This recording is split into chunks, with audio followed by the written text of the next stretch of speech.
Welcome to education zone. आइए देखते हैं, एजुकेशन जोन में आपका हार्दिक स्वागत है। कल क्लास हमने देखी थी तो एक इंट्रोडक्शन क्लास दी थी जो कि आपके यूटेट या सीटेट जो सेकंड पेपर है, यूटेट से या फिर सीटेट की बात कर रहे थे, जो पेपर सेकंड है उसमें जो जीएस का पोर्शन है, जिसमें आपको हिस्ट्री, पॉलिटी और ज्योग्राफी के कुछ सेक्शन पूछे जाते हैं।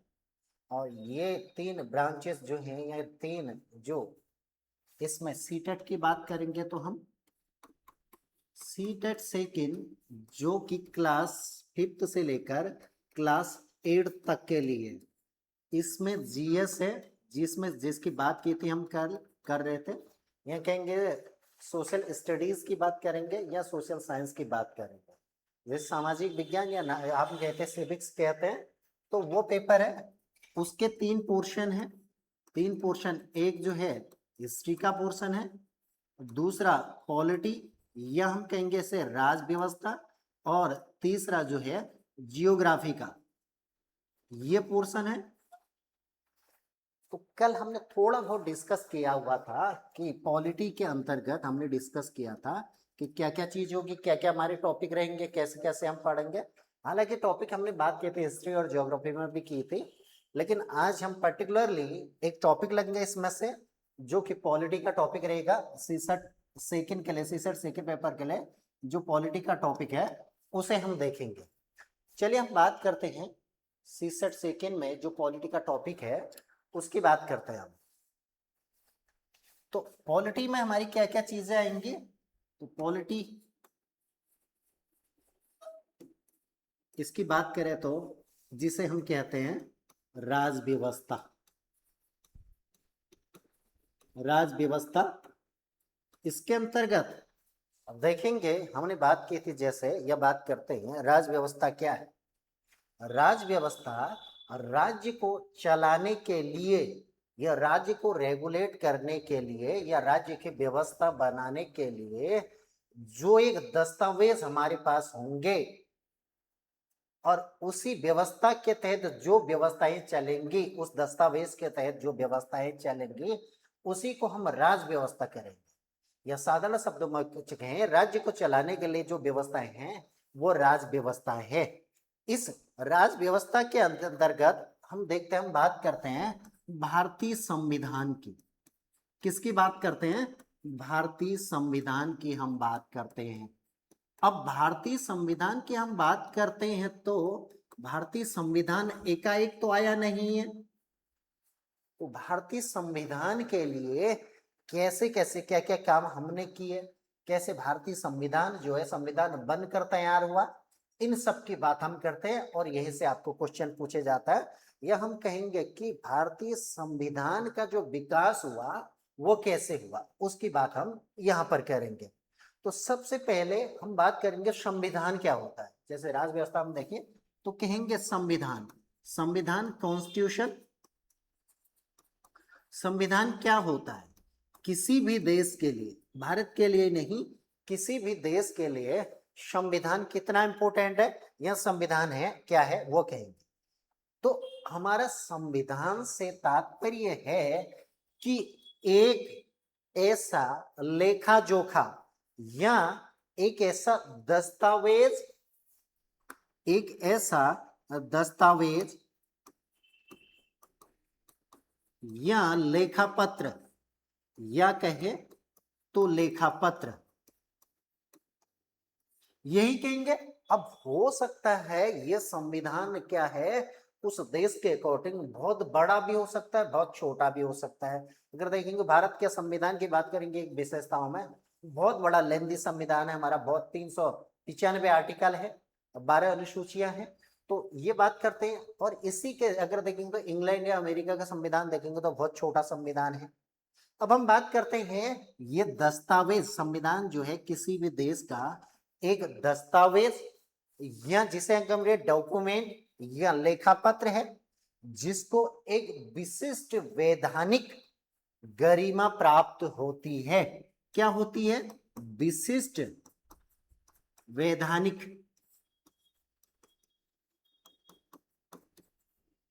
गरिमा प्राप्त होती है।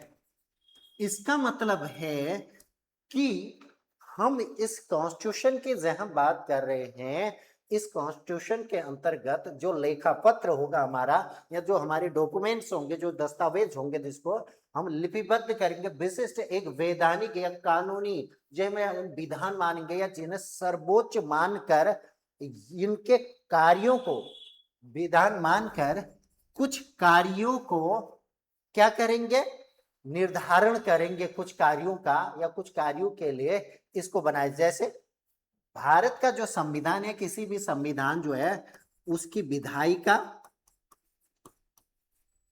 उसकी कार्यपालिका और उसकी न्यायपालिका, कौन कौन सी, कि विधायिका, कार्यपालिका और इसकी न्यायपालिका, इन की एक तो स्थापना करती है, क्या करेगी, इनके लिए एक लॉज बनाएगी, इसकी पहले स्थापना करेगी।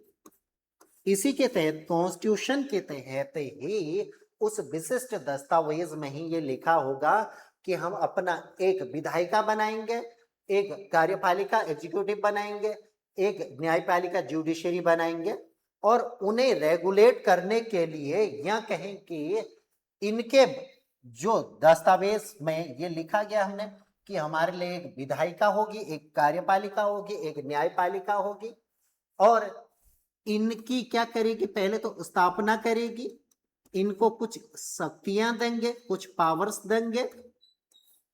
क्या देंगे, पहले तो संविधान जो है एक दस्तावेज होगा ऐसा जो देश का सर्वोच्च होगा, जो विशिष्ट वैधानिक गरिमा प्राप्त होगा, जो यहाँ के लिए विधायिका, कार्यपालिका और न्यायपालिका का एक ढांचा तैयार करेगा या उसकी स्थापना करेगा उसके लिए, और उसकी स्थापना के साथ साथ उसको शक्तियां देगा। अब शक्तियां स्थापना कर दी, पावर्स दे दे, अब इसके कुछ रिस्पॉन्सिबिलिटीज भी होंगे, इसके कुछ उत्तरदायित्व भी होंगे। उत्तरदायित्व, अगर उत्तरदायित्व या रिस्पॉन्सिबल नहीं होगा तो मनमर्जी के काम चलेंगे, और दायित्व जो होंगे उनका एक सीमांकन होगा, एक सीमा के अंतर्गत उनके पावर्स होंगे, उनके दायित्व होंगे, और इस जनता तथा राज्यों के मध्य जो है संबंधों का विनिमय करेगा। क्या करेगा, अब ये जो करेगा संविधान, इसके तहत ये विधायिका बनाएगा, यह कहेंगे कि ये राज्य के लिए ये सारी चीजें बनेगा। जैसे हमने राज्य में पढ़ा था कि राज्य के अंतर्गत क्या क्या चीजें होनी चाहिए, एक निश्चित भूभाग होना चाहिए, वहां की सरकार, वहां की जनता, और वहां प्रभुत्व संपन्न, या कहेंगे संप्रभुता, सोवर्निटी की बात। वही अब देखेंगे, ये राज्य तो बना दिया, राज्य के लिए ये बना देगा, और इस जनता और राज्य के मध्य जो संबंध है, इनको, इन संबंधों का ये कॉन्स्टिट्यूशन माध्यम बनेगा।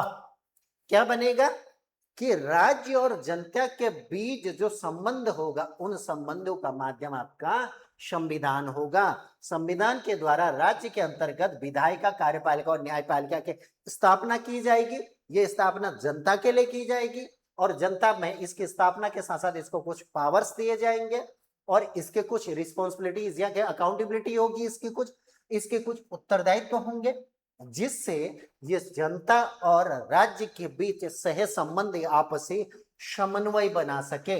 ये किसी भी देश का कॉन्स्टिट्यूशन कहेगा, या जिस भी किसी भी देश का कॉन्स्टिट्यूशन आएगा, वो ये सारी की सारी चीजें उसके अंतर्गत समाहित होंगी। तो इसका मतलब है मोटा मोटा हमारा कॉन्स्टिट्यूशन वो होगा, या किसी भी देश का कॉन्स्टिट्यूशन वो होगा जो एक राज्य का सर्वोच्च संवैधानिक या वैधानिक एक दस्तावेज होंगे, वैधानिक दस्तावेज होंगे, जो वहां कुछ राज्यों में इंस्टीट्यूशन या राज्य को रेगुलेट करने के लिए कुछ संस्थाओं का निर्माण करेगा, उनकी स्थापना करेगा, और उनको पावर्स देगा, शक्तियां देगा, और उनकी अकाउंटेबिलिटी तय करेगा, और साथ ही जनता और उस संस्थानों के मध्य, उस राज्य के मध्य संबंधों को रेगुलेट करने के लिए ये मीडिएटर का काम करेगा आपका कॉन्स्टिट्यूशन। इतना समझ आ गया? तो चलिए फिर ठीक है, आगे बढ़ते हैं। अब हम देखते हैं कॉन्स्टिट्यूशन की, जो भारत का कॉन्स्टिट्यूशन है, जो भारत का संविधान है, इसका बैकग्राउंड कैसे तैयार हुआ, यह कहेंगे कि इसकी पृष्ठभूमि की बात करेंगे। भारत का संविधान धरातल पर कैसे आया, भारत के संविधान की पृष्ठभूमि की बात करते हैं, संविधान का बैकग्राउंड और ऑफ कॉन्स्टिट्यूशन की बात करेंगे, संविधान की पृष्ठभूमि,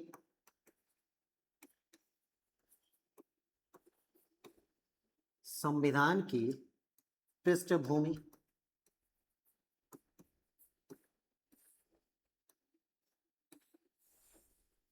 बैकग्राउंड ऑफ कॉन्स्टिट्यूशन, इसकी बात हम करेंगे। तो देखते हैं, सबसे पहली चीज हम ये देखते हैं कि हमें कॉन्स्टिट्यूशन की जरूरत क्यों पड़ी, हमें कॉन्स्टिट्यूशन की जरूरत क्यों पड़ी।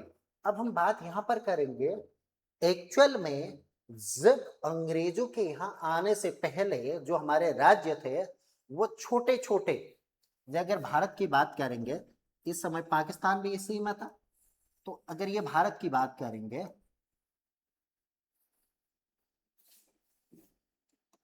तो भारत जो था ये छोटे छोटे राज्यों में विभक्त था, या छोटे छोटे अलग अलग राजाओं के द्वारा इस पर अधिकार कर लिया गया था। ऐसे करके किस राज्य यहां पर थे जो स्वतंत्र थे आपस में, और इनमें यूनिटी नहीं थी, आपस में लड़ रहे थे। इनका आपस में लड़ना या कहेंगे जो अराजकता थी, जो एक दूसरे के खिलाफ हमेशा लड़ते रहते थे राजतंत्र में, इसका फायदा उठाकर यहां से कुछ यूरोपीय या फिर उससे पहले कहेंगे तो कुछ अरब आक्रमण कराए और धीरे धीरे धीरे भारत पर कब्जा किया, भारत पर विदेशी शासन रहा। लगभग करेंगे तो इस 1200 के बाद से लगभग जो 8-10 साल शासन रहा, वो मेन मूल भारतीयों का ना कर विदेशियों का ही रहा, चाहे वो अरब आक्रमणकारी हो, चाहे वो मुस्लिम आक्रमणकारी हो, चाहे वो आपके अंग्रेज हो। अंग्रेजों में यूरोपीय जितने भी हो, यूरोपीय पुर्तगाली हो, डच हो, अंग्रेज हो, फ्रेंच हो, वो सब है, इन्होंने राज किया। राज क्यों कर पाए, हमारे देश में आकर अधिकार क्यों कर पाए, क्योंकि हम में एकता नहीं थी। हमारे लिए संपूर्ण भारत के लिए कुछ एक जैसा लॉज नहीं था, कुछ ऐसी व्यवस्था ही नहीं थी, तो अपना अपना जो राजतंत्र था या छोटे छोटे राज्य थे आपस में बटे हुए थे, जिसका फायदा उठाकर यहाँ पर अंग्रेज आए। अब अंग्रेजों ने जैसे ही यहाँ पर फायदा उठाया, फायदा लिया, तो वो क्या करने लगे, धीरे धीरे हम पर, धीरे धीरे पूरे भारत पर उसने राज कर लिया। और अब एक समय ऐसा आया कि हम चाह रहे थे, हमें महसूस होने लगा कि हम अंग्रेजों के गुलाम हो गए, हम गुलाम हैं। जो अंग्रेज चाहते थे अपने बेनिफिट्स के लिए, अपने जो भी फायदे थे उस फायदे के अकॉर्डिंग वो हमसे काम किया करते थे, काम करवा लेते थे। अब हमें आजादी की बात, जैसे हमारे जो कुछ आंदोलनकारी थे या फिर कहेंगे जो आजादी दिलाने वाले हमें, जैसे भगत सिंह हैं, राजगुरु है, देखेंगे तो यहाँ पर देखेंगे चंद्रशेखर आजाद है, महात्मा गांधी है, जवाहरलाल नेहरू है, या फिर जितने भी आंदोलनकारी थे, उन्होंने क्या किया, उन्होंने कहा कि बहुत हो चुका है अंग्रेज की गुलामी, अब हम स्वतंत्र होता है। अब लेकिन ये था कि स्वतंत्र होंगे तो पूरे भारत को कैसे मैनेज करें, कैसे रेगुलेट करें। जैसे जैसे स्वतंत्रता नजदीक आ रही थी वैसे वैसे हमें महसूस हुआ, और अंग्रेजों ने भी कहा कि अगर मान लीजिए कल परसों हम आपको आजाद करके जाते हैं तो आप क्या करें, अपने लिए, अपने देश को रेगुलेट करने के लिए कॉन्स्टिट्यूशन, एक संविधान की आपको जरूरत पड़ेगी, क्यों ना संविधान बनाया जाए। तो इसी क्रम में हमें देखने को मिलता है कि संविधान की जो बात आती है, सबसे पहले हमारे जो कुछ आंदोलनकारी थे या कहेंगे जो नेशनल मूवमेंट में भाग पार्टिसिपेट करने वाले कुछ व्यक्ति थे, कुछ लोग थे, उन्होंने बात की। तो पहली बार जो संविधान का विचार आया सर्वप्रथम 1934 में एक वामपंथी नेता थे, एम एन रॉय, एक एम एन रॉय जो वामपंथी नेता थे, इनके दिमाग में 1934 में यह आया कि एक संविधान होना चाहिए। यह संविधान का जिक्र जो है सर्वप्रथम पहली बार एम एन रॉय के द्वारा किया जाता है, और 1934 में ही जो स्वराज पार्टी है इसके द्वारा संविधान के गठन का प्रस्ताव रखा गया। पहली बात क्या है, एम एन रॉय के द्वारा 1934 में संविधान का जिक्र किया पहली बार। यह कहेंगे कि इन्होंने संविधान सभा के गठन का विचार रखा, क्यों ना हमारे लिए, हम अपने लिए संविधान बनाए, उसके लिए एक संविधान सभा होनी चाहिए। संविधान सभा की बात सबसे पहले, गठन का विचार जो है इनके दिमाग में आया। इसके बाद अगर बात करेंगे 1934 में ही इस विचार को पटल पर रखने के लिए स्वराज पार्टी ने एक इस सभा के गठन का प्रस्ताव रखा। अब कौन रख रहा है प्रस्ताव, कौन रख रहा है? स्वराज पार्टी। स्वराज पार्टी के द्वारा ये गठन का प्रस्ताव रखा गया, कॉन्स्टिट्यूशन गठन का प्रस्ताव रखा गया। और इससे थोड़ा एक कदम आगे चलेंगे तो 1935 तक आते आते भारतीय राष्ट्रीय कांग्रेस द्वारा संविधान सभा के निर्माण के आधिकारिक मांग के बाद 1938 में पंडित जवाहरलाल नेहरू ने भारत के संविधान के निर्माण हेतु वयस्क मताधिकार की बात की। अब यहां तक क्या कहते हैं, एम एन रॉय ने क्या किया? एम एन रॉय ने कहा कि भारत के लिए एक संविधान का विचार सबसे पहले इनके दिमाग में आया और इसका प्रस्ताव स्वराज पार्टी ने रखा कांग्रेस के सामने। और कांग्रेस ने क्या किया, 1935 में कांग्रेस के द्वारा यह कहेंगे कि भारतीय राष्ट्रीय आंदोलन के तहत, भारतीय राष्ट्रीय आंदोलन के तहत, भारतीय राष्ट्रीय आंदोलन के तहत जो है भारतीय राष्ट्रीय कांग्रेस ने सबसे पहली बार, या कहेंगे कि एक बार संविधान निर्माण की आधिकारिक मांग रखी। और इस आधिकारिक मांग के बाद जो ऑफिशियल डिमांड की बात कर रहे हैं वो 1935 में आई। ऑफिशियल डिमांड 1935 में आई। ये भारतीय राष्ट्रीय कांग्रेस के द्वारा भारतीय राष्ट्रीय आंदोलन के समय ये मांग रखी गई थी और पंडित जवाहरलाल नेहरू ने इस पर कहा कि जो संविधान सभा का गठन किया जाएगा। अब बात आई कि भैया संविधान सभा होगा। अब ये संविधान सभा अगर मान लिया जाए इसका हम गठन करते हैं, संविधान सभा का हम गठन करते हैं, तो एक गठन का बेस क्या होगा? ये गठन जो है संविधान सभा में जो मेंबर इलेक्ट हुए या मेंबर आएंगे जो संविधान का निर्माण करेंगे, वो लोग कौन होंगे, वो लोग कैसे अपॉइंट करके आएंगे, वो कैसे उनका गठन होगा, इनकी बात कहिए तो ये गठन के लिए वयस्क मताधिकार की बात की। अब इसको अच्छे से समझेंगे थोड़े। अब इतने पॉइंट हैं जो पॉइंटों की बात हम करते हैं। सर्वप्रथम बात करेंगे भारतीय संविधान की मांग 1934 में एम एन रॉय के द्वारा यह प्रस्ताव रखा गया। यह कहेंगे विचार सबसे पहले एम एन रॉय ने दिया। एम एन रॉय ने सबसे पहली बार यह विचार दिया और उसके बाद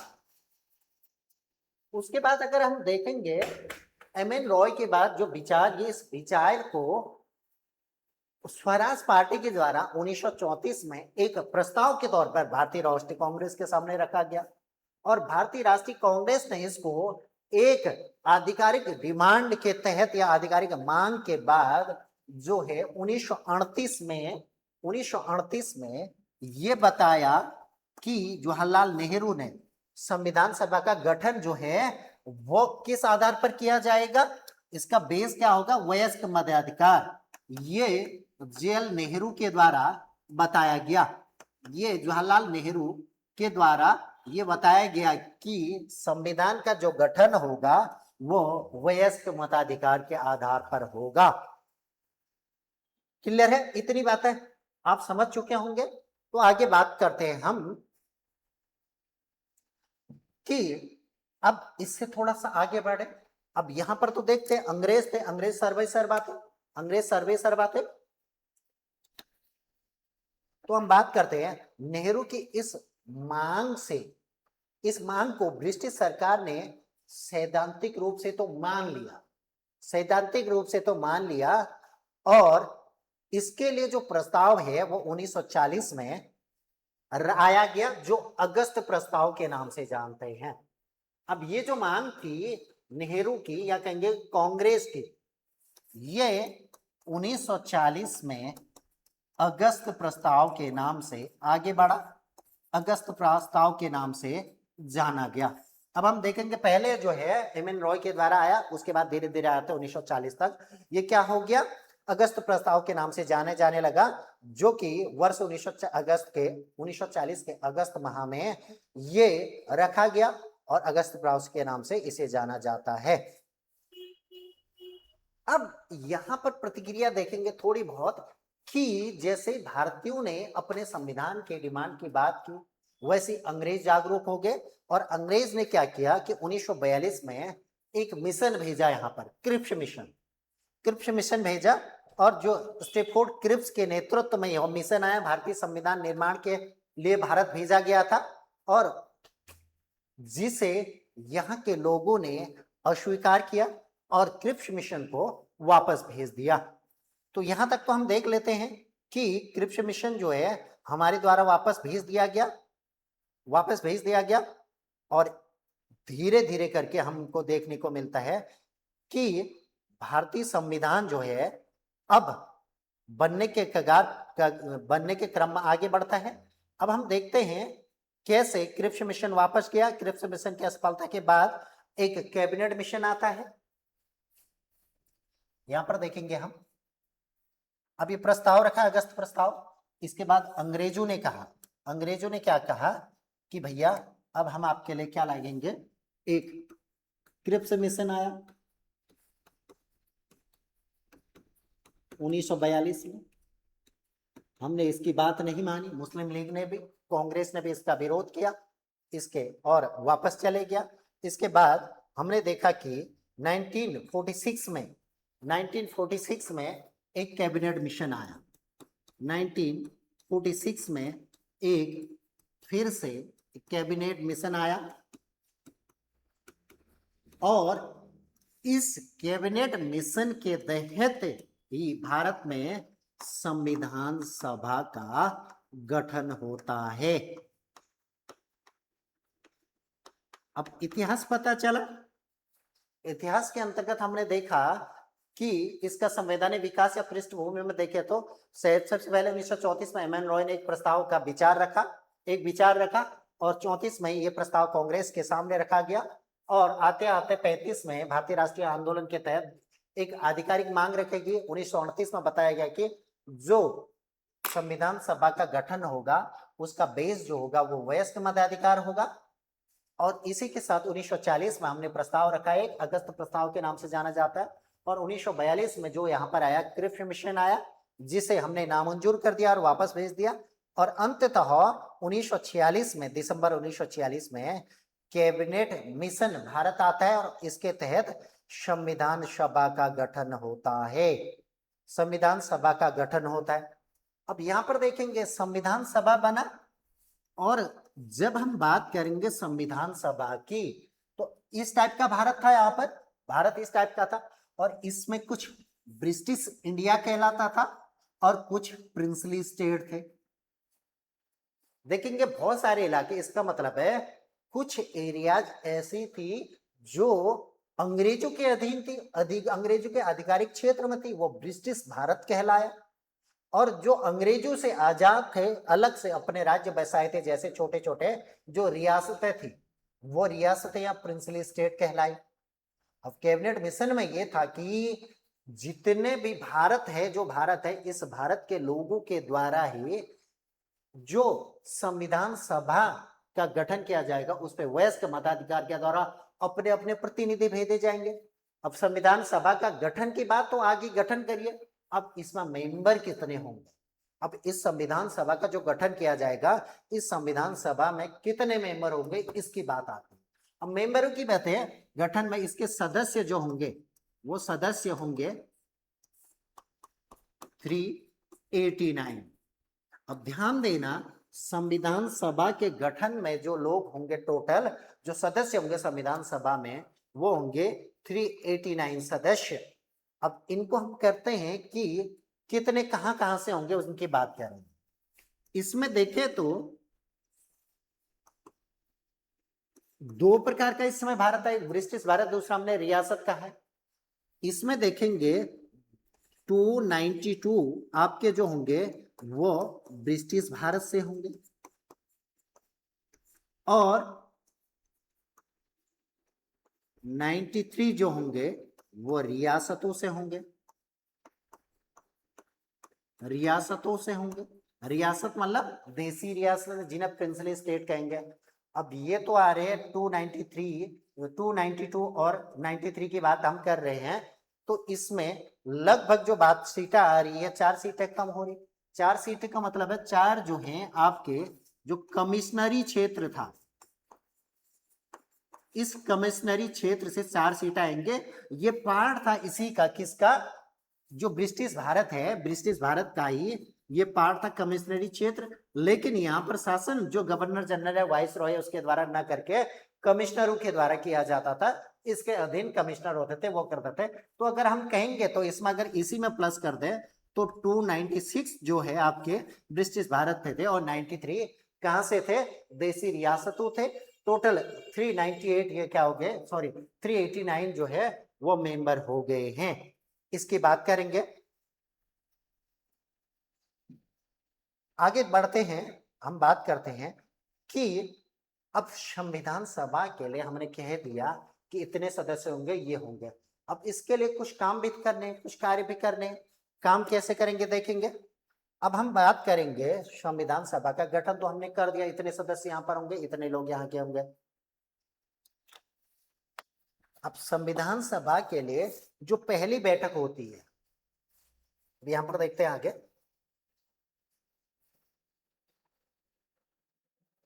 अब यहां पर तो हम आ गए हैं, संविधान सभा की बात कर रहे हैं।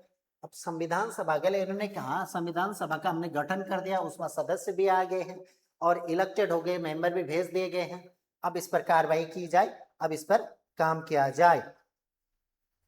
अब सबसे पहली बार देखेंगे कि 20 नवंबर 1946 को, 20 नवंबर 1946 को एक गवर्नर जनरल या वॉइस राय हैं लॉर्ड वेवेल द्वारा जितने भी निर्वाचित सदस्य हैं उन सदस्यों को आमंत्रित किया। लॉर्ड वेवेल के द्वारा इस इलेक्टेड मेंबरों को, निर्वाचित मेंबरों को आमंत्रित किया गया। आमंत्रित क्योंकि ये क्या करेंगे, भारत के लिए एक संविधान या कॉन्स्टिट्यूशन का निर्माण करेंगे, इसलिए इन्हें आमंत्रित किया गया। और इसी बीच तो देखने को मिलता है इसके बाद 9 दिसंबर 1946 को, 9 दिसंबर 1946 को संविधान सभा की प्रथम बैठक होती है। संविधान सभा की प्रथम बैठक होती है। अब जब पहली बैठक हो रही है, यहां पर देखेंगे पहली बैठक में ना तो मुस्लिम लीग आए, मुस्लिम लीग के नहीं आने से क्या हुआ, मुस्लिम लोग लीग ने, जो इस समय देखेंगे तो भारतीय राष्ट्रीय कांग्रेस थी, इंडियन नेशनल कांग्रेस, और इसी के साथ साथ मुस्लिम लीग थी और छोटे छोटे अन्य पार्टियां भी, तो और पार्टियां तो इस सभा में मुस्लिम लीग के बाइकआउट करने से या मुस्लिम लीग के नहीं आने से सभा का जो अस्थाई सदस्य है, तो अगर हो सकता है मुस्लिम लीग आती तो एक सदस्य नियुक्त करके कार्रवाई आगे की जाती। तो उस दिन के लिए एक व्यक्ति को, संविधान सभा की जो बैठक थी इसमें एक व्यक्ति, सबसे सीनियर मोस्ट सीनियर व्यक्ति थे डॉक्टर सच्चिदानंद सिन्हा। डॉक्टर सच्चिदानंद सिन्हा, इन्हें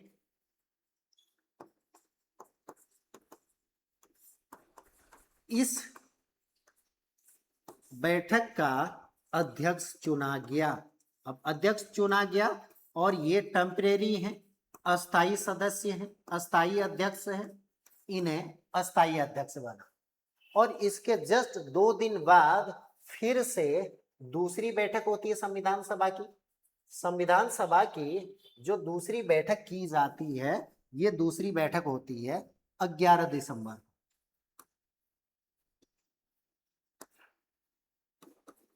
11 दिसंबर 1946 को संविधान सभा की सेकंड बैठक होती है, संविधान की द्वितीय सभा या द्वितीय बैठक। अब इसमें जो है डॉक्टर राजेंद्र प्रसाद को इस संविधान सभा का और इसका स्थायी परमानेंट मेंबर या परमानेंट जो चेयरपर्सन, परमानेंट अध्यक्ष नियुक्त किया गया और अध्यक्ष बनाया गया और कार्यवाही या संविधान बनाने की प्रोसीजर जो है वो बनाया गया। इसी के अंतर्गत देखेंगे, कभी पूछ दिया जाता आपसे कि इसमें उपाध्यक्ष कौन थे, तो H.C. मुखर्जी और B.T. कृष्णाचारी जो हैं यहाँ उपाध्यक्ष चुने गए थे। और सर B.N. राव को आपसे पूछा जाता है, B.N. राव जो हैं इन्हें संवैधानिक सलाहकार नियुक्त किया गया। वैधानिक सलाहकार, संविधान का वैधानिक सलाहकार इन्हें नियुक्त किया गया। B.N. राव को संवैधानिक सलाहकार के रूप में नियुक्त किया गया।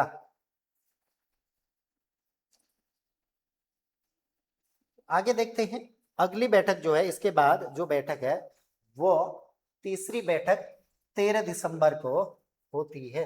संविधान सभा की जो अगली बैठक होती है वो अगली बैठक देखने को मिलता है हमें, वो होती है 13 दिसंबर। 13 दिसंबर 1946 को संविधान की थर्ड या तृतीय बैठक होती है। संविधान की तीसरी बैठक या तृतीय बैठक जो होती है 13 दिसंबर 1946 को होती है। और इसी दिन पंडित जवाहरलाल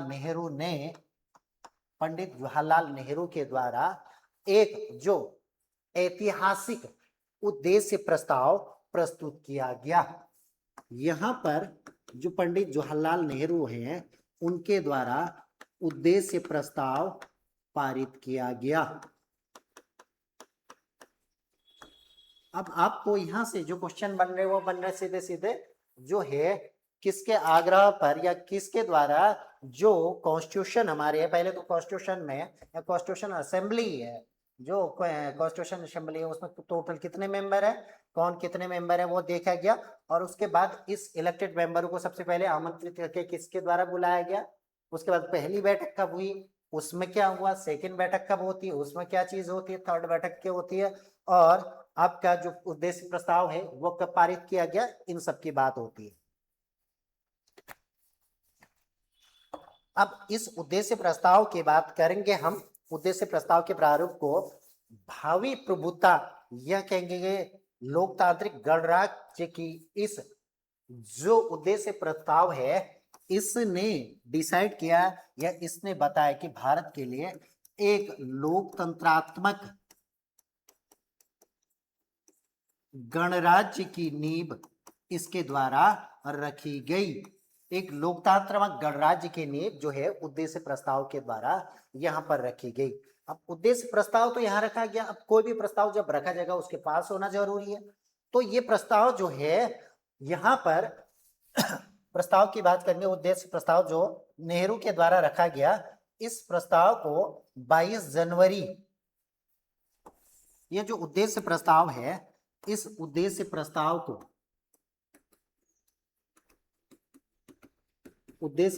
को 22 जनवरी 1947 को 1947 को स्वीकृति दे दी गई या इसे पास कर दिया गया। ये पास हो गया। अब देखेंगे ये उद्देश्य प्रस्ताव स्वीकार कर लिया गया या स्वीकृति दे दी गई या पास हो गया। अब इसमें देखेंगे तो अब धीरे धीरे क्या होने लगा, कॉन्स्टिट्यूशन बनना स्टार्ट हो गया। कॉन्स्टिट्यूशन जैसे ही बना, कॉन्स्टिट्यूशन बनने में कितना समय लगा, क्या लगा, ये सारी चीजें। और इसी बीच हमारा कॉन्स्टिट्यूशन तब से बनना स्टार्ट हुआ कब से पहली बैठक कॉन्स्टिट्यूशन के लिए कब हो रही है? 11 दिसंबर को हो रही है। और जो हमारा कॉन्स्टिट्यूशन, भारतीय कॉन्स्टिट्यूशन बन के तैयार हुआ वो हुआ 26 नवंबर। इसके बाद से 26 नवंबर 1949 को हमारा कॉन्स्टिट्यूशन बनकर तैयार हो गया। हमारा कॉन्स्टिट्यूशन बनकर तैयार हो गया। और जिनमें टोटल, अब बात करेंगे कि बाद में जब पार्टीशन होता है, जब हम बात करते हैं, जब ये बनता है 1946 को पहली बैठक होती है, बाद में मुस्लिम लीग भी इसमें आ जाता है और पार्टीशन हो जाता है। पार्टीशन होने के बाद 1947 पार्टीशन होने के बाद कुछ लोग यहाँ पर कहाँ चले जाते हैं? पाकिस्तान चले जाते हैं। तो टोटल सीटें जो थी, ये सीटें वो कम हो जाएंगे। अब सीटें जो रह जाएंगी टोटल, अगर यहाँ पर बात करें पार्टीशन के बाद से, यहाँ पर जो सीटें रह जाएंगे वो रह जाएंगे 299 सीटें रह जाएंगे। तो जैसे ही 299 सीटें रहेगी, अब देखेंगे इसमें टोटल मेंबर अब जो है अंतिम समय तक जो संविधान में मेंबर थे वो थे आपके 299। अब इस दिन, जिस दिन हमारा कॉन्स्टिट्यूशन बना, इस दिन 299 जो सदस्य थे, टोटल जो सदस्य हैं, सदस्य कुल, इनमें से उपस्थित सदस्य जो थे उनके सिग्नेचर होते हैं। उपस्थित जो थे उनकी बात करते हैं। और इनमें से टोटल जो उपस्थित थे वो थे 284 व्यक्ति, या कहेंगे जो सदस्य थे वो उपस्थित थे। और उन्होंने ही अंतिम रूप से कॉन्स्टिट्यूशन को पारित किया और आंशिक रूप से कुछ हस्ताक्षर भी किए। इतने लोगों के संविधान में हस्ताक्षर है, संविधान में इन्होंने क्या किया? सिग्नेचर किए। और कुछ इसके प्रोविजंस जो हैं, ये कॉन्स्टिट्यूशन के कुछ आर्टिकल कहें या अनुच्छेद कहें, इसी दिन लागू हो गए। और हमने कहा कि भाई हम 26 नवंबर को कॉन्स्टिट्यूशन को अपना लागू नहीं करेंगे। जो हम कॉन्स्टिट्यूशन को लागू करेंगे वो करेंगे 26 जनवरी 1950 से इसे लागू करेंगे, इंप्लीमेंट करेंगे। ये बात हमने कही।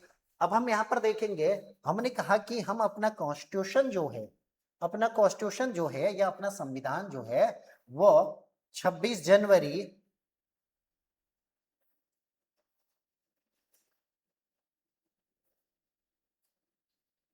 अपना कॉन्स्टिट्यूशन जो है वो 26 जनवरी 1950 को लागू करेंगे या इंप्लीमेंट करेंगे। ऐसा क्यों?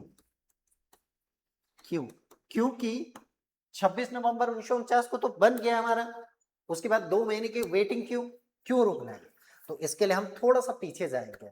अगर बात करेंगे, जब हम आजादी की लड़ाई लड़ रहे थे, तो आजादी की लड़ाई लड़ने के क्रम में जो 1929 की बात आती है, दिसंबर 1929 में जब हमारे द्वारा या भारतीय राष्ट्रीय कांग्रेस के द्वारा, भारत के द्वारा कांग्रेस का अधिवेशन होता है, लाहौर अधिवेशन।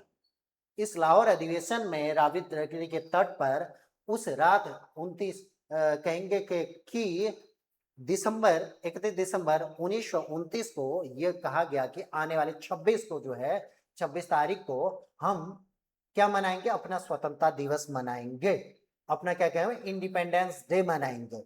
अब इंडिपेंडेंस डे मनाएंगे, उसके बाद हम हर साल 26 जनवरी को इंडिपेंडेंस डे मना रहे थे। तो अचानक हमारी आजादी जो होगी 1947, या कहेंगे 15 अगस्त 1947 में अंग्रेजों ने हमें आजाद कर दिया। अब 2 दिन तो इंडिपेंडेंस डे नहीं मना सकते, इसीलिए हमने कहा वो ऐतिहासिक दिन को रिजर्व करने के लिए या उस ऐतिहासिक दिन को अपने आजादी से जोड़ने के लिए हमने कहा इस दिन हम कॉन्स्टिट्यूशन लागू करेंगे। तो इसीलिए 26 जनवरी 1950 को हमारे द्वारा इस ऐतिहासिक दिन को और यादगारी करने के लिए इसी दिन हमने कॉन्स्टिट्यूशन को जो है इंप्लीमेंट किया। इसीलिए हम दो महीने तक रुके और 2 महीने बाद 26 जनवरी 1950 को हमने इस दिन क्या किया? कॉन्स्टिट्यूशन को अपना लिया, अंगीकृत कर लिया 26 जनवरी 1950 को। और इसी में देखेंगे हम ये जो बैठक कर रहे थे हम 26 नवंबर और तीसरी बैठक, तो इसी में देखेंगे हमारी जो अंतिम बैठक हुई कॉन्स्टिट्यूशन असेंबली की या संविधान सभा की अंतिम बैठक जो हुई, कॉन्स्टिट्यूशन इंप्लीमेंट होने से 2 दिन पहले, यह कहेंगे कि 26 जनवरी 1950 को जब हम कॉन्स्टिट्यूशन को इंप्लीमेंट करने वाले थे, उसके 2 दिन पहले हमने क्या किया, अपनी अंतिम बैठक की। कॉन्स्टिट्यूशन यह कहेंगे संविधान सभा की जो अंतिम बैठक हुई, संविधान सभा की अंतिम बैठक वो हुई 24 जनवरी 1950 को हमने अंतिम बैठक की। और इसी के साथ हमने बताया कि इसी में हमें बताया गया कि भारत के जो राष्ट्रपति होंगे वो डॉक्टर राजेंद्र प्रसाद होंगे। और इसी में ये डिसाइड किया गया, इसी दिन बताया गया डॉक्टर राजेंद्र प्रसाद को हम भारत का क्या बनाएंगे, राष्ट्रपति बनाएंगे। और 26 जनवरी 1950 को हमने क्या कर दिया, अपना संविधान लागू कर दिया। अब थोड़ी सी आगे बढ़ते हैं, जो आपसे पूछा जाता है इसमें थोड़ा सा और जानकारी लेते हैं।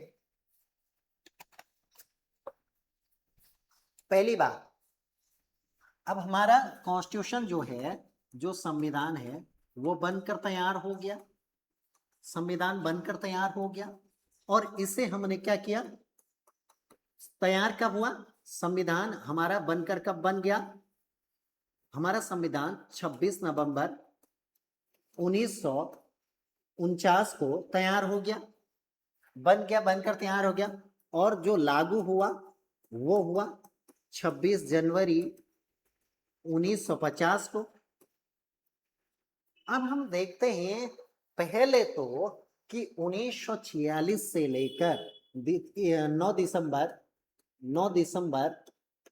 1946 से 26 नवंबर 1949 तक इतना समय इसको बनने में लगा, कॉन्स्टिट्यूशन बनने में। अब देखते हैं कितना टोटल समय कितना लगा, 2 वर्ष 11 माह। इसका समय कॉन्स्टिट्यूशन को तैयार करने में जो समय लगा 2 वर्ष 11 माह, टोटल 18 दिन, ये समय इसमें लगा बनने में। अब हम बात करेंगे इसमें क्या क्या चीजें हैं, कितने भाग थे, कितने अनुच्छेद थे, कितने शेड्यूल थे, और इसकी बात करेंगे। तो अगर भारत की बात करें तो कॉन्स्टिट्यूशन संविधान जो है जब बना, या कहेंगे संविधान, इसकी बात करेंगे मूल संविधान में जो भाग थे वो 22 थे, जो टोटल पार्ट थे वो 22 भाग थे। और हम अनुच्छेदों की बात करें, अनुच्छेद 395 थे। और हम अनुसूचियों की बात करें, अनुसूचियां ये 8 थे। मूल संविधान की बात कर रहे हैं, मूल संविधान में जब हमारा संविधान बना उस समय जो संविधान में टोटल पार्ट मतलब भाग या चैप्टर कहें टोटल 22 थे। और इसमें टोटल अनुच्छेद जो हैं वो कितने थे, मूल संविधान की बात हो रही है यहाँ पर किसकी हो रही है, मूल संविधान की बात हो रही है, इतने थे। और 395 अनुच्छेद थे और अनुसूचियां 8।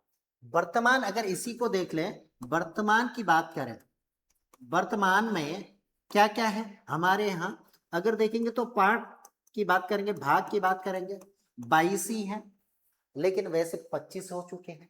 क्योंकि जैसे अगर मान लिया जाए संख्या में ये क्या नहीं हुआ है, 23, 24, 25 ये नहीं आए हैं। तो इनके अंदर ही अगर मान लीजिए जो जिससे रिलेटेड हो सकता है ऐसे कि 20 का भाग ए या भाग ओ, भाग को, या भाग ए पार्ट ए ऐसे हो गया, तो बी का पार्ट ए पार्ट बी ऐसे। अब बी का भाग 1, जैसे अगर पार्ट 20 का भाग 1 ये भाग हो गया। और ऐसे अनुच्छेदों की बात करेंगे तो अनुच्छेद जो हैं संख्या में तो अगर देखेंगे 395 ही है, लेकिन अमेंडमेंट के बाद जो क्लॉज जोड़े गए हैं या देखे गए हैं तो उनकी बात करेंगे तो लगभग ये 460-70 से ऊपर जा चुके हैं, 460-70 से ऊपर जा चुके हैं। ये देखेंगे तो 25 से ऊपर जा चुके हैं, ये 460 से भी ऊपर जा चुके हैं। अगर हम अनुसूचियों की बात करें, अनुसूचियों की बात करें, अनुसूचियां जो है ये 12 हैं। अभी वर्तमान में 12 अनुसूचियां हैं।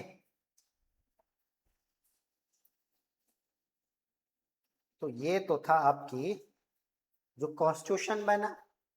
जो कॉन्स्टिट्यूशन का जो हमने कहा था कॉन्स्टिट्यूशन क्या होता है, यह कहेंगे कि आपका इसके अंतर्गत देखते हैं कि जो राज व्यवस्था है वो कैसी व्यवस्था है, उसके अंतर्गत कॉन्स्टिट्यूशन बनाया गया। कॉन्स्टिट्यूशन कैसे बना, वयस्क मताधिकार पे के द्वारा उसके जो मेंबर है वो इलेक्ट किए गए। हर जगह से हर एरिया से मेंबर आए, उन्होंने कॉन्स्टिट्यूशन में पार्टिसिपेट किया, कॉन्स्टिट्यूशन तैयार किया। और कॉन्स्टिट्यूशन तैयार किया तो उसके बाद कॉन्स्टिट्यूशन बनने में इतना समय लगा, इतनी बैठकें हुई, और ये सारी चीजों के बाद फाइनली 26 नवंबर 1949 को हमारा कॉन्स्टिट्यूशन कंप्लीट हो गया। और जो हमने इंप्लीमेंट किया वो किया 26 जनवरी 1950 को अपना कॉन्स्टिट्यूशन इंप्लीमेंट किया। अब हम बात करते हैं, हमने फर्स्ट सेकंड जो है ये बैठकें तो देख ली, अपनी महत्वपूर्ण जो बैठकें थी वो देख ली गई है। अब हम देखेंगे इसमें जो संविधान निर्माण में, संविधान सभा के निर्माण के लिए कुछ समितियों का निर्माण भी हुआ था, समितियां भी बनी थी, जो लगभग 20-22 समितियां थी। वो समितियों से भी आपके क्वेश्चन आता है, उसके बाद हम पर्टिकुलरली आगे बढ़ेंगे। तो उसमें कुछ कुछ समितियां हैं जो आपसे पूछा जाता है, उसको पेन डाउन करेंगे।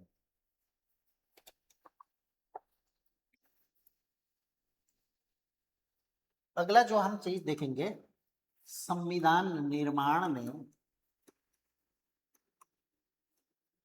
संविधान बनने के कारण में या संविधान सभा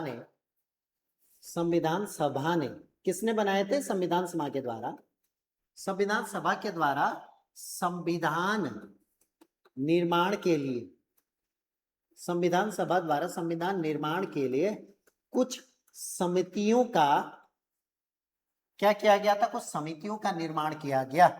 जो समितियां बनी थी उसको देखेंगे, हर समिति को अलग अलग कार्य सौंपे गए थे, तभी तो ये काम होंगे, अन्यथा एक समिति या कुछ व्यक्तियों के द्वारा ही नहीं बनाया जा सकता है। तो कौन कौन सी समितियां थी वो देखेंगे। तो इसमें पेन नोट करेंगे, पहले एक चार्ट फॉर्म में इसको नोट करेंगे। एक तरफ समिति लिखेंगे, इसमें समिति, कौन सी समिति थी और उसके अध्यक्ष, ये उसके अध्यक्ष होंगे, कौन अध्यक्ष है उसकी बात हम करेंगे, समिति और उसके अध्यक्ष की बात करेंगे। चलिए नोट करते हैं। सबसे पहले जो अध्यक्ष हैं या समिति है वो देखेंगे, संघ शक्ति समिति एक है, संघ शक्ति समिति। तो संघ शक्ति समिति है, इसके अध्यक्ष हैं पंडित जवाहरलाल नेहरू, पंडित जवाहरलाल नेहरू। पंडित जवाहरलाल नेहरू जो हैं इसके क्या हैं, अध्यक्ष हैं। दूसरा लिखेंगे संगीत संविधान समिति, अगला है संगीत संविधान समिति। संगीत संविधान समिति, इसके भी जो अध्यक्ष हैं वो है पंडित जवाहरलाल नेहरू। पंडित जवाहरलाल नेहरू इसके संघ शक्ति समिति के, और जो संघीय संविधान समिति है इसके भी। अब देखेंगे संघ के लिए तो ये हो गए, अगली बात करेंगे संघ के लिए जो नियम कानून और बनेंगे ये इनके द्वारा बनाए जाएंगे। अब हम बात करेंगे प्रांतीय संविधान समिति, प्रांतीय संविधान समिति, प्रांतीय संविधान समिति, इसके जो अध्यक्ष होंगे वो होंगे सरदार वल्लभ भाई पटेल, सरदार वल्लभ भाई पटेल।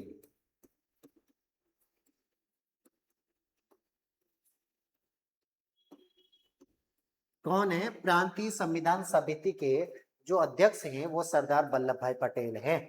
आगे देखेंगे मूल अधिकारों एवं अल्पसंख्यक संबंधी परामर्श समिति, मूल अधिकार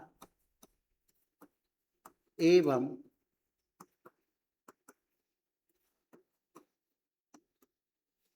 कौन सी समिति है? मूल अधिकार एवं अल्पसंख्यकों संबंधी, अल्पसंख्यकों संबंधी समिति जो है उसके अध्यक्ष हैं आपके सरदार वल्लभ भाई पटेल। इसके भी अध्यक्ष जो हैं सरदार पटेल ही हैं। आगे देखते हैं, बात करते हैं। अगली जो मोस्ट इंपोर्टेंट समिति है वो है प्रारूप समिति। एक ही आगे, दूसरी, तीसरी, चौथी और पांचवी है प्रारूप समिति। और ये प्रारूप समिति आपके लिए मोस्ट इंपोर्टेंट है, ये पूछी भी जाती है। इसको लिखेंगे डॉक्टर भीमराव अंबेडकर।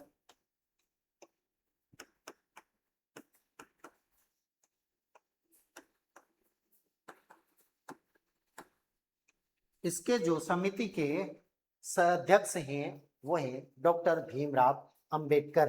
अगला है संचालन समिति। संचालन समिति छठा,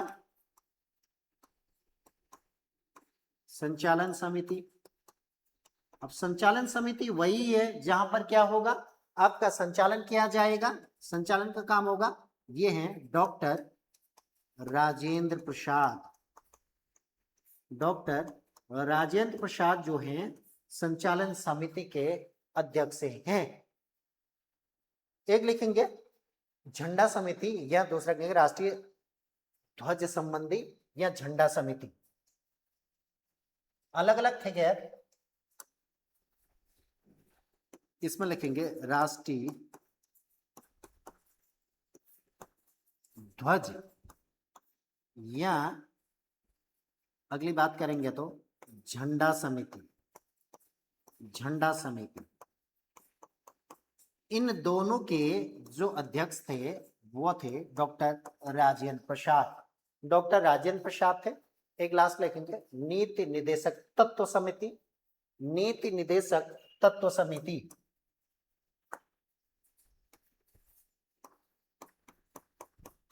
नीति निदेशक तत्व समिति जो है इसके अध्यक्ष थे तेज प्रताप या तेज बहादुर सप्रू। तेज बहादुर सप्रू, ये इसके अध्यक्ष थे। तेज बहादुर सप्रू इसके अध्यक्ष थे। तो कभी कभी पूछा जाता है कि झंडा समिति के अध्यक्ष में लोगों को डाउट रहता है कि जेपी कृपलानी को झंडा समिति के अध्यक्ष बताते हैं, लेकिन नहीं, राजेंद्र प्रसाद ही झंडा समिति के अध्यक्ष थे। इवन जेपी कृपलानी जो है वो झंडा समिति के सदस्यों में भी नहीं थे, सदस्यों में भी नहीं थे। ये आपको ध्यान देना है। अब जैसे आजकल चल रहा है कि ये जो इसमें मोस्ट इंपोर्टेंट, ये मैंने अलग कलर से लिखा है, जो प्रारूप समिति है, इस प्रारूप समिति के बारे में बहुत सारे क्वेश्चन आते हैं, आपको लोग पूछते भी हैं। तो इसमें जो टोटल प्रारूप समिति में 7 सदस्य थे। वो कौन कौन थे वो पेन डाउन कर लेंगे, नोट लिख कर लेंगे, फिर आगे बढ़ते हैं। एक लिखेंगे प्रारूप समिति। प्रारूप समिति, इसमें लिखे प्रारूप समिति के सदस्य।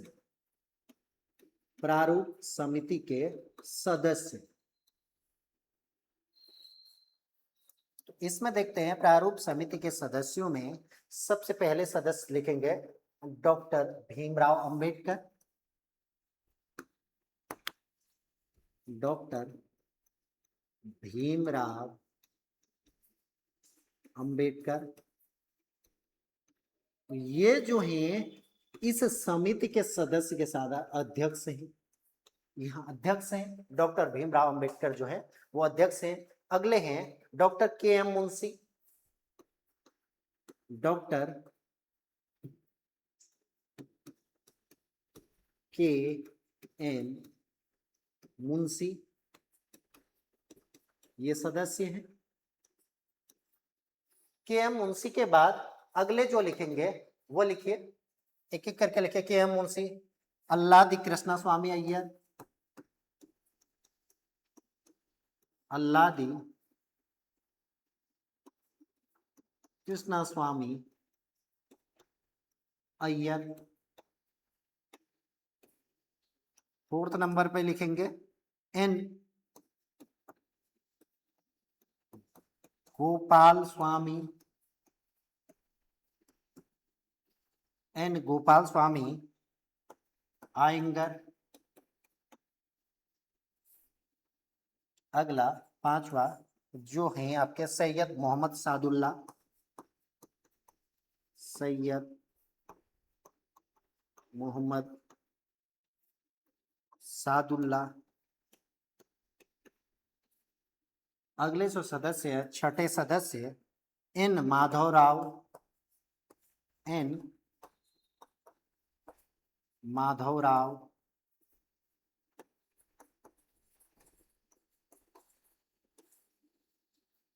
अगले जो हैं टी टी कृष्णाचार्य, सातवें हैं टी टी कृष्णमाचार्य, कृष्णाचार्य ये हैं। अब हम देखेंगे इसमें कुछ चीजें हैं। इनकी जगह जो थे, इन्होंने जगह ली, एक इनसे पहले थे एक व्यक्ति थे बीएल मित्र, बीएल मित्र जो थे, इनकी जगह पर इन्होंने स्थान लिया था इन माधवराव ने, क्योंकि इनका स्वास्थ्य खराब होने के कारण इन्होंने त्यागपत्र दे दिया था और इनकी जगह पर एन माधवराव आए। कौन आए? पहले कौन थे? पहले बीएल मित्रा थे या मित्रों थे, मित्र, इनकी जगह पर ये आए। जो इससे पहले जो मेन समिति थी इसमें इनकी जगह पर पहले कोई और थे, खेतान थे। अगर बात करेंगे तो इनकी जगह पर डीपी खेतान थे, इनकी मृत्यु हो गई थी। डीपी, इनकी जगह में डीपी खेतान थे, इनकी मृत्यु होने से ये आए थे। ये दो बाद में आए और पहले ये थे। इनकी बात करेंगे तो टोटल सदस्य ये थे। तो ये तो थे आपके कौन? जो भारतीय संविधान निर्माण में जो समितियां थी, इतनी समितियां, इन समितियों में प्रारूप समिति के जो सदस्य हैं आपको ये दे दिए गए। इसमें सदस्य कौन कौन है और अध्यक्ष कौन कौन है ये आपको बता दिया गया है। तो देखते हैं अब हम इसी में बात करेंगे आगे। जो भारतीय संविधान के अंतर्गत जो स्रोत लिए गए, भारतीय संविधान में आपसे पूछा जाता है कि भारतीय संविधान में कौन से देश से क्या क्या चीजें ली है, उसकी बात हम करेंगे। अगली क्लास में देखेंगे आपके जो भारतीय संविधान के सोर्सेज हैं, सोर्सेज ऑफ इंडियन कॉन्स्टिट्यूशन, उसकी बात करेंगे कि कहाँ से इंग्लैंड से क्या लिया गया, यूएसए से क्या लिया गया, आयरलैंड से क्या लिया गया, जर्मनी से क्या लिया गया, रशिया से क्या लिया गया, ऑस्ट्रेलिया से क्या लिया गया। ये सारी की सारी चीजें हम वहां पर देखेंगे कहाँ कहाँ से लिया गया। और इससे पहले अगर बात कर लेंगे तो थोड़ी बहुत हम बात कर लेंगे राष्ट्रीय प्रतीकों की भी बात कर लेंगे, क्योंकि कभी कभी आपसे पूछा जाता है कि राष्ट्रगान को कब अपनाया गया, राष्ट्रध्वज को कब अपनाया गया, राष्ट्रगीत जो है कब बनाया गया, नेशनल सॉन्ग जो है, और राष्ट्रीय चिन्ह जो सिंबल्स है वो, और राष्ट्रीय पंचांग है, इनकी बात कर लेंगे। और फिर देन 5 मिनट आगे बढ़ेंगे इसे स्टार्ट करते हुए और हम बनेंगे भारतीय संविधान के स्रोत। कल का हमारा टॉपिक रहेगा। तो देखिए आप क्लास, आपको क्लास कैसी लगी तो शेयर करिए और लाइक और सब्सक्राइब कर दीजिए। Thank you. कल मिलते हैं नेक्स्ट क्लास में।